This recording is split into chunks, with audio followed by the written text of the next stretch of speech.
Everybody, fix your hair, fix your makeup. Get a sip of This is as water. good as it gets. Yeah, me too. I'm getting That's genetics. That's all. Not my fault. I mean, Will, you've got no shine. Your hair is on point. It's because of this light here. It takes the red out. Takes the red out. It does. I'm telling you, it takes the red out. Yeah. I want you to say that. Not my eyes. I can't. I can't get rid of the bloodshot. There's only so much professional light can do. Yeah. All right. No, I got a face for radio, baby. Welcome to an all-new episode of Work in Progress with John Lane and Will Barfield.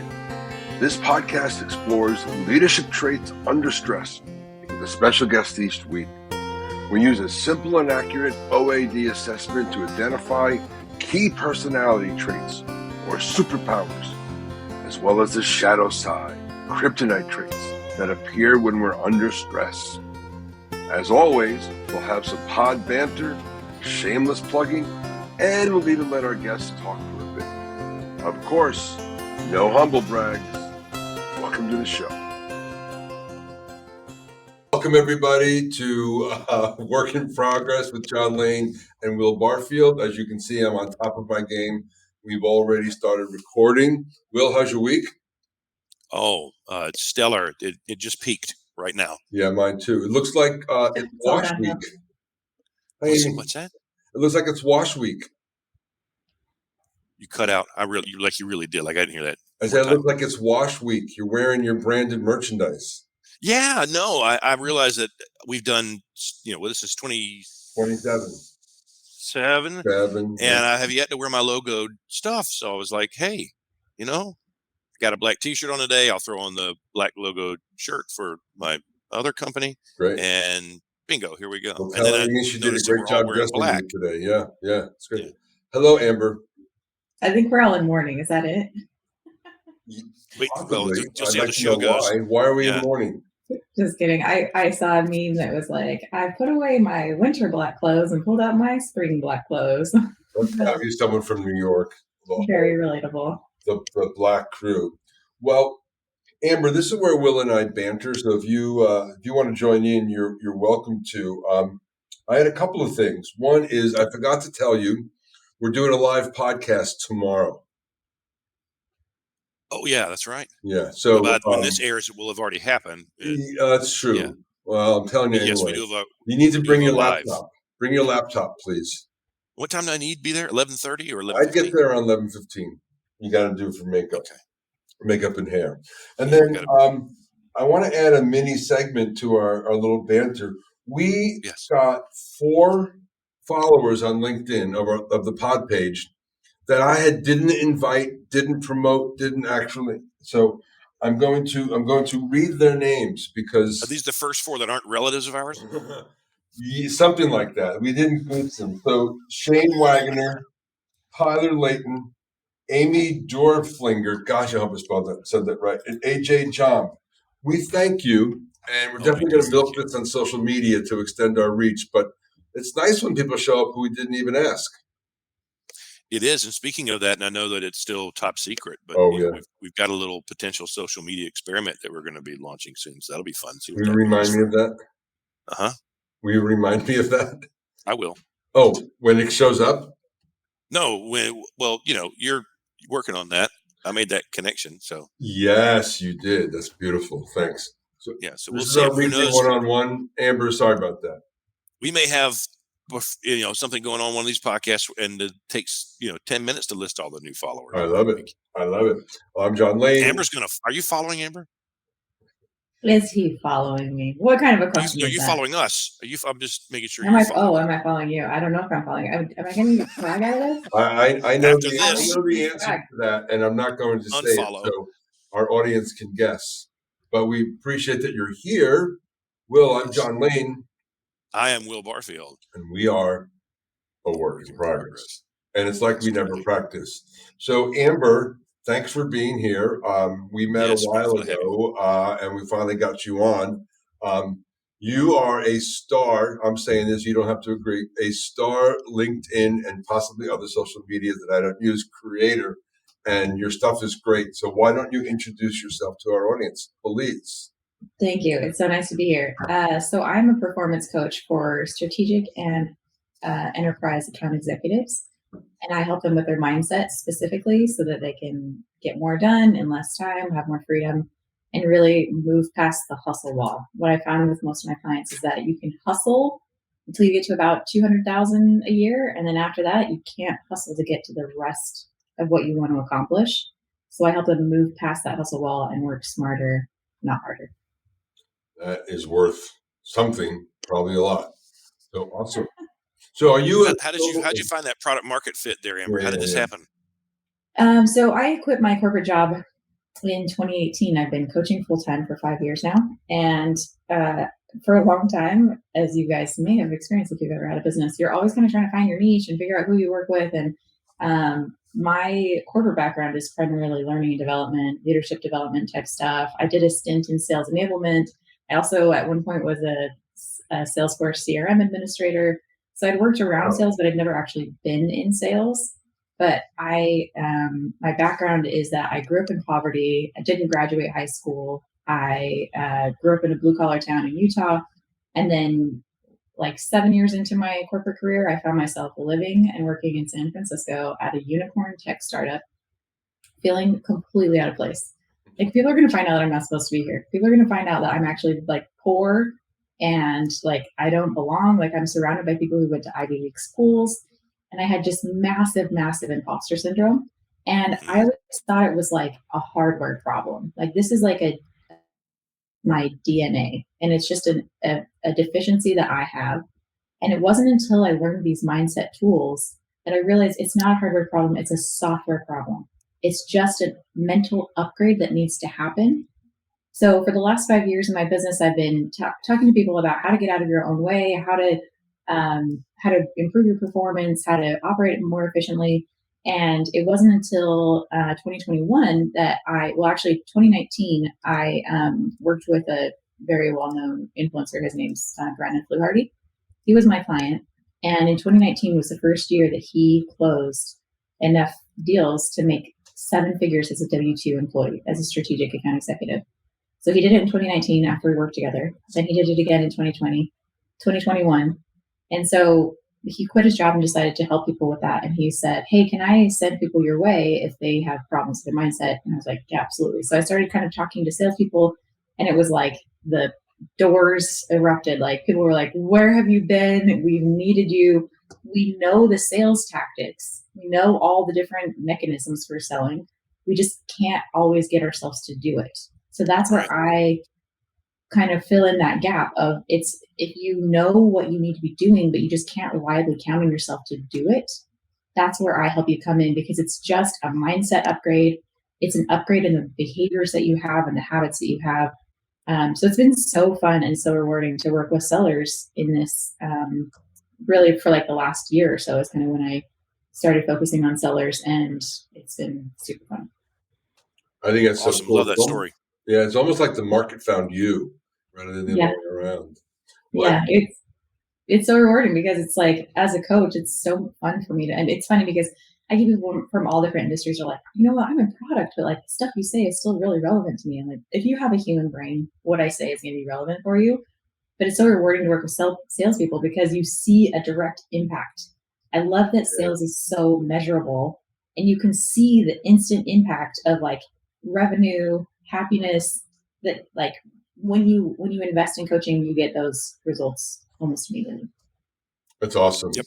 Well, you touched on some of our key words, and leadership was one of them. So we're going to transition a little bit into leadership traits under stress. And I think there's a lot of commonality between what Will and I do and what you do. But I'll just stop and just explain for any new listeners here or viewers that we focus on leadership traits under stress. And the way we get those leadership traits is up here, OAD. I want to stop and say our software needs a pointer. It's getting closer. We may have it. But I can't, when I put my mouse over here, I can't point to stuff, and that angers me. Anywho, so we use a very brief, easy to administer OAD assessment. It takes about 5 to 7 minutes to take, and it produces insights. And those insights we've cleverly transformed into Superpowers and Kryptonite, and we're going to talk about it. So let us get going. So in the OAD world, the way we walk people into this is we talk about the OAD leadership style matrix. So we have influencers on the top, specialists on the bottom, socially oriented people on the right, technically oriented people on the left, and then the combination of left and right, up and down, plots you in your grid. Amber is, like me, a socially oriented generalist and also a negotiator.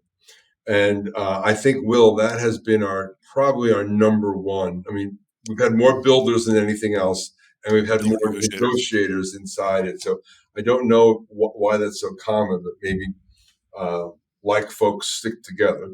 But now this is what a builder negotiator survey output looks like for Amber. So I'll just break this down a little bit. So the way you look at that is you look at the 4 constructs: assertiveness, extroversion, patience, and detail orientation. The further something is to the right, the more dominant it is. The further something is to the left, the more subordinate it is. Amber has 3 dominant traits, and the first one is extroversion, followed by assertiveness, patience, and then detail orientations comes off the bottom. Very common in the negotiator kind of builder space. So what you know about this is that she's a generalist, but she is also somebody who is very extroverted. She's very open. She's very warm, socially oriented, quick to trust, optimistic personality trait. I think your first 3 or 4 or 5 minutes of the show has pointed all of that out to us. That D hanging way down to the left, like mine, tells us that you aren't naturally on top of things like follow-up and structure and things of that nature. I suspect, like me, you have also built systems around yourself to fill in for that gap, even if you haven't seen it in a chart. You know it's there. So how does it feel when you see yourself taking a simple assessment and then all of a sudden you show up in a two-dimensional table? It feels, you feel so seen is what it is. And so understood, even from a document. Yeah. And it's interesting because that's what humans need. That's like, if you listen to any of the great marketing people, they say what people want is to feel like they belong, to feel seen, to feel understood. And that's exactly what this survey does, is it helps you to feel so acknowledged for who you are, which is, I think it's a gift to anyone. I would assume that this is not the first time you've taken an assessment. Correct? You know me very well. I'm obsessed with assessments. Like, I'm obsessed with them. I take every single one I can get my hands on. I have my favorites. And I was blown away. I don't know if this is the point to get into this, but I was blown away when I took this. As I was taking it, I was like, this is a load of crap. There you go. I was like, there's no way that this is going to work. This seems too simplistic, too easy. Like you said, it takes 5 minutes to do. Like, there's no way that this is going to get me accurate results or like be worthwhile at all. I could not figure out how it actually worked. And then when I got the results, I was like, oh my gosh, I feel so pegged. Like, I feel like you totally nailed who I am. When Will first showed his to his wife, Amy, hi, Amy, he didn't read it. He just handed it to her to read. And she came back with one word: witchcraft. Yeah. About the accuracy. Mm-hmm. My husband and I were reading through it just laughing. Like, this is so accurate. I love that. Well, this goes down as best answer. Go ahead. What do you got, Will? Oh, it's just, there's a bunch out there, and you can make the assumption that longer or harder means more accurate results. And actually, when it's faster, you think less. You're not worried so much about socially acceptable answers. There's not forced answers where you got to choose more or less, and there's not multiple choice. It's just pick the adjective that sounds like you, and pick the adjective that reflects, who you have to be when you're doing your job. Done and done, mm-hmm. Right? It's less than 10 minutes. It was picking adjectives. So fast. That's it. I could not believe that those because of the that speed, I put in got the outputs. Yep. Because of the speed and the simplicity, the human being taking an Amber doesn't try to gamify it, and they don't try to figure out what the right answers are. They just answer. And when you just answer and move quickly, then the accuracy is higher. And sales leaders tell us that trying to get a typical seller to take a 20 or 30-minute assessment is it's not great. Mhm. All right. Will, Yes. get in there. Get in there under the hood. So, Amber, this is the kind of generic superpowers, kryptonite, strengths, weaknesses slide for someone who's going to land in the upper right in a red in that builder negotiator quadrant. On the superpower side, as you look at those, is there one from that column that, leaps out, stands out, resonates, or you hear others say, wow, that's one of your strengths? Which one of those kind of grabs you? The one that internally feels like it grabs me is driving. I hear other people saying some of the other ones, and I don't know if I like people are like, oh, you're very optimistic. And I think the imposter syndrome that I focus on, I'm like, well, I don't know if you know the full story, but driving is for sure one that I personally resonate with. All right. And then we flip over to the dark side. When Amber's under stress, which might happen on occasion, and the kryptonite comes out, our superpowers are inverted. Is there one of those that's just, on the generic take that, spoke to you? For sure, the first one, not attentive to detail and follow up. I will tell anybody I hate revising. I love building. I will build anything new all day, every day. Revising, ooh, no way. Got it. How about that, John? So efficient. We didn't end up getting hung up on that slide. No, this is great. Also with that D, if you remember, Amber, where it was kind of way out to the left. And that's, by the way, John, really interesting spread on that readout. Right? The spread across the graph. But that D also means that, you probably are comfortable with delegation and with, figuring out the things that you're good at and then assigning tasks to others that, either they'll handle it better or it's just better if it's off your plate. Totally. I pride myself in understanding. I mean, I think as somebody who focuses on leadership development, it's really important to me that people operate within their strengths or within their zone of genius or whatever you want to call it. And I don't, like when I managed a team myself, I wanted to be sure that the people on my team were doing things that, like, I could look at the entire team and see them all as different chess pieces. And the knight moves differently than the pawn, which moves differently than the queen, which moves differently than the bishop. Like they all move differently. And I wanted to really understand how each piece operated and give them work that fit within their strengths and leaned on their strengths more than leaning on their weaknesses. And so I really pride myself in understanding how individuals work and how you are different than John and how any one of my clients is different from one another. I love knowing the kind of intricacies and the uniqueness of every person. And so from that point, it's really easy for me to delegate to them, to know like this is within your zone of genius, or this is something that I can see is something that you can develop and you'll be able to build, versus just like broadly treating everybody like a checker piece. You all move the same way, you all do the same things. I want to know the intricacies of how you uniquely operate, and we optimize for that. So sticking with that theme of your superpowers, your strengths, you got the readout and then you took the time to comment back on things that, really meant something to you that you wanted to touch on. Walk us through these 3 bullets here, as they speak to your self-perceived superpowers and your agreement with the results.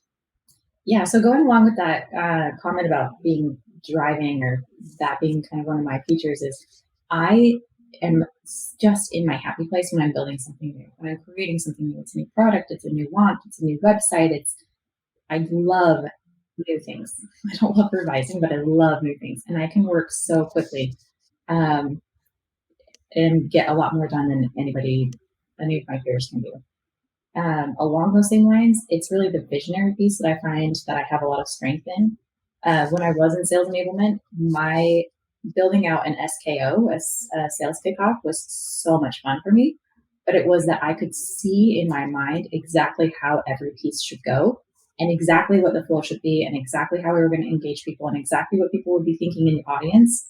And I can have the vision of exactly what it should look like, but the execution, which we'll get to next, is like, I am miserable at execution. I am terrible at taking care of the details, making sure all the pieces are there, and everybody has the calendar invites, and they all know what's going on. Like, please don't make me do that, but I can tell you exactly what it would look like, and like how people are going to interact with it. And then the intuitive piece is, I think, partially because of my upbringing, feeling like you're somebody who is different than everybody else and you don't belong with everyone else. And for me, this was my poverty that I grew up in. I could see that other people had things that I didn't have, and I felt like such an outsider. I think that helped develop in me this kind of, I feel like I can read people's minds just by their body language. It's a survival mechanism that I need to know what they're thinking so that I can interact with them the right way. And so I have kind of a sixth sense of how people respond to things, whether it's we're building out this SKO and we need to know like how people are going to be feeling at any given moment of the day, or like this is a particularly important piece of content that they need to learn. How do we make it easily digestible for them? One of my very first jobs, I was working at a nonprofit, and after every big meeting with a client, my boss would come up to me. I was like the coordinator on the team. He'd come up to me and say, "Okay, what was everybody in the room thinking? Okay, this person was thinking this person's totally bought in, this person's not bought in, and here's the piece that they don't like about it, and here's this and this and this." And so he would have me do the download of like how everybody responded to the meeting, because he couldn't read them himself, but I could. Got it. Wow. Look at that, John. So fast switching to Kryptonite.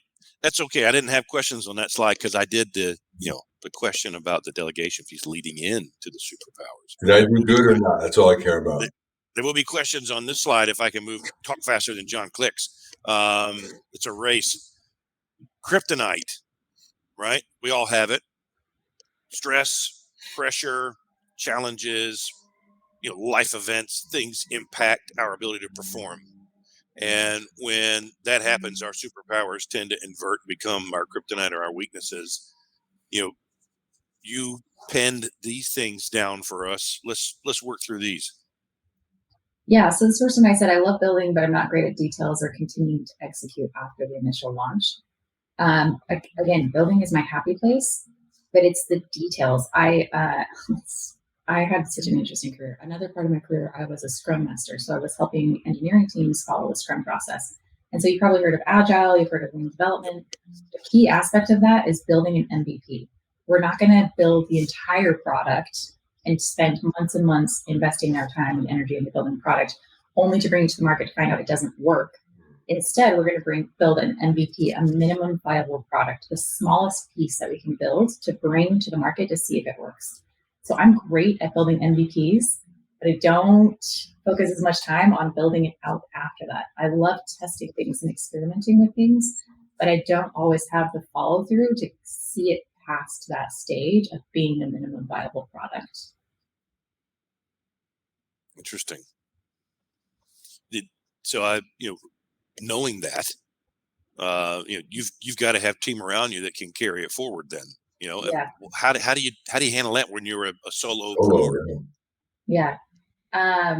So I lean on my peers is what it is. I find, we call ourselves coworkers. We don't work with each other, but they have coaching businesses. I have a coaching business. And so I surround myself with people who have strengths in the places that I don't have the strengths, so that they can help me see those blind spots that I have. And so I have peers in particular who are very good at these things, and I'm not good at them.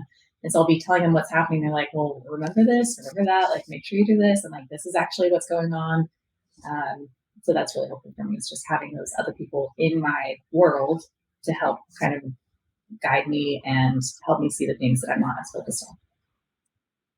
Yeah. I remember when I was preparing to launch this business several years ago, I had what I called my personal board of directors, and, just bought them all, breakfast, lunch, dinner, a drink, whatever, and ran my idea by them and, said, shoot holes in this thing. Mm-hmm.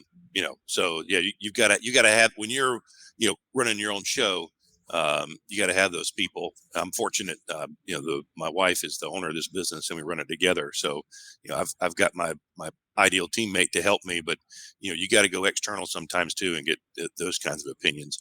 How about the other two bullets on here? So I mentioned I work too fast sometimes. I focus on testing an idea, but don't fully think it through. I'm like so excited, like this is going to work.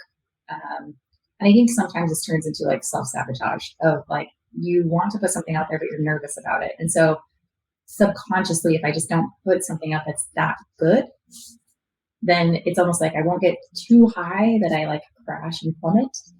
And then the next one I talked about is burning myself out by not setting boundaries. I'm so focused on what other people are thinking and really being intuitive about how they're feeling and how they're thinking about something that I will put myself second and put their opinions or their needs first. And in the process, burn myself out because I'm not able to live up to whatever standard I think that is going to be best for them. Yeah, a high E builder always has that kryptonite. It's the idea of, like, for me personally, I have a real desire for social interaction and social acceptance, that I can lean way too far into it and end up not achieving the social acceptance that I want, but then also rejection or some other things that come with it. And so learning, and I also like to be positive. So I like to say yes because yes feels good. But then how do you say yes and not just fill your calendar up and then get none of the things you needed to get done completed? And that's the balance. And I think being self-aware of that allows me to act somewhat differently than is my natural way of doing things. With that second bullet, I want to go back to that one. Do you find as well, Amber? Will you start too many things? Yeah. Have too much going, and because and not carry things through to completion. You find that you got a lot of fires burning that at one time. How well do you do with not overcommitting to the number of things you're trying or experimenting with? It's a really interesting question. I think in the past that would be a problem for me, but currently I'm so constrained by time. I only work 20 hours a week that I really can't start more things. And so I really do focus on one thing at a time. But I think that there's kind of a backlog of all the ideas that I have that are like sitting there like, oh, I was going to do that. I was going to do this. I was going to do that. So I think I'm better now at not like starting too many things and not finishing them, but definitely there's ideas that I'm not even getting to just because of time constraint. Well, can I jump in one sec? I'm sorry. Yeah, go ahead, John. You saw me bounce back to this, and again, no pointer. So we look at the relationship between A for assertiveness and P for patience, and when they're stacked, a person that they are here, it's a mix. But the relationship is when P is to the left of the A, that person has more agency or more urgency and is more comfortable with change. And then you can't see my hands. Vice versa, when P is ahead of A, they're more systematic and more not as comfortable with change. And so when your A and your P are stacked like that, you definitely are a mix. So you can operate with some urgency, but I think if you focus, you're able to be more of a single threader, which I am not. Talk to me about that 20 hours. How'd you make that decision? What drives that? It's purely childcare. It's important to me to be home when my kids are home. And so when my son gets out of school, I'm home. Got it.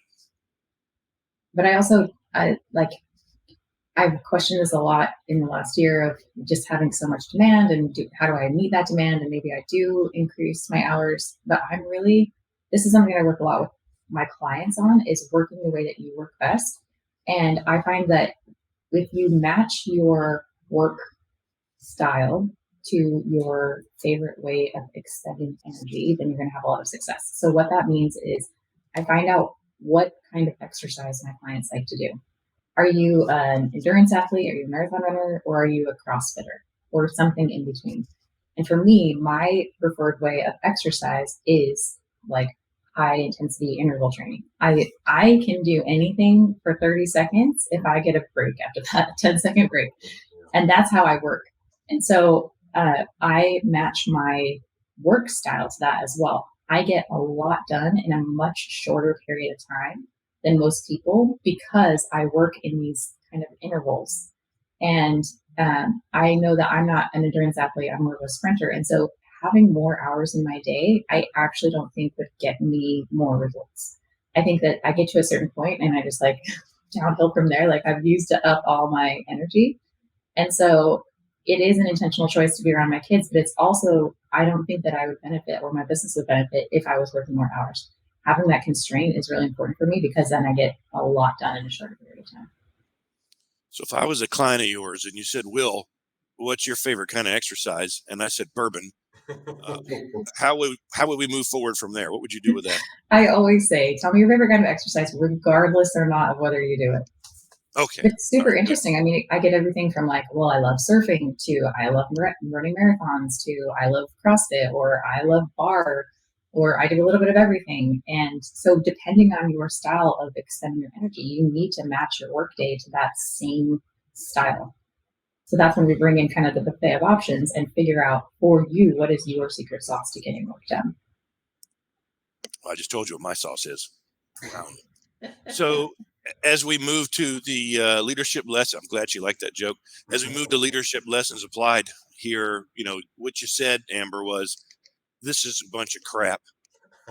Yeah. 2 pages, 110 adjectives, and at the end, sounds like something that pinned you better than anything you've taken before.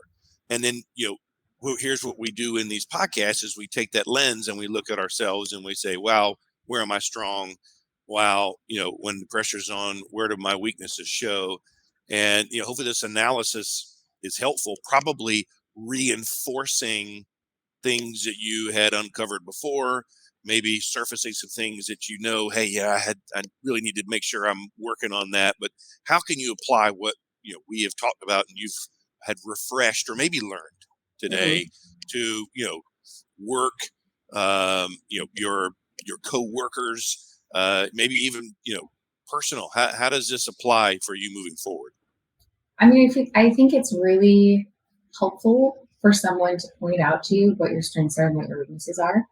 And I think that I personally get in my head of like, well, I should be better at those things that I'm just inherently not good at. I'm just inherently not good at details. I'm not good at scheduling. I know this about myself. And yet I still try to force myself to be that, especially as a solopreneur. Like I'm the only one that's doing this, so I've got to find a way to do this. And I think it taking this assessment was particularly helpful for me in reminding me that that's not my strength and that's okay. And finding ways to mitigate for that. So I think for me, it was particularly helpful in like not beating myself up anymore that I'm still bad at the things that I've always been bad at, Yeah. That's great. That is, that's a really thoughtful and self-aware place to be, because I think it's like, if you know this about yourself, then you can either accept it or improve it or build around it. I chose the build around it method, but I didn't choose, or I no longer choose, the beat myself up method. And it sounds like that's where you're coming from. So I appreciate that. Beating up on Will, that is okay. That's a podcast special every day. I think it was pretty light on you this week. I don't know why. You took it easy on me today. I think we're all wearing black, and so it's kind of a chill mode. It is, yeah. Will? Yes. Excellent. So, Amber, you experienced this, and you haven't, aborted and left the show, so you're still here. And we would love to know if there's someone that you can think of, maybe one of your coworkers, or someone else in your life that's an influencer that would enjoy this program. Who would you say should be next? I would love to introduce you to my friend Javier Ramirez Lugo. Javier and I worked together at the Unicorn Startup. We've stayed in contact since, and that was, a long time ago, almost a decade ago. Wow. And he was my client. Now he's on my board. As you said, he's part of my board of directors. Javier is so fascinating because he's not only a phenomenal salesperson, he also has a really interesting, distinguished because he grew up in Puerto Rico. And so he helps a lot of companies in Latin America with their sales teams. And he has been incredibly successful as a fractional CRO out on his own. So I think he would be a really fascinating person, and I think it would be worthwhile for everybody. Javier, you will be hearing from us. Oh, yes. Of course, you'll hear from Amber, but this is all happening in the past. Well, it's happening in the present, but it will be in the past. Yeah. So, Future past. Amber, thank you. I know it took us a while to get the schedule worked out, but it's Details, man. to know you on LinkedIn, and Are we going? Two people who are bad at details trying to schedule something. I mean, doomed from the beginning. That is definitely true. But we appreciate you being on, being thoughtful with us. I'm John Lane. I am Will Barfield. And we are a work in progress. Bye, everyone. Bye. Thank you. Work in Progress is a podcast presentation of Slipshod Productions. Available on LinkedIn and YouTube. Executive produced and starring John Lane and Will Barfield. Talent booking, production, and editing by John Lane. Thanks for watching. See you next week.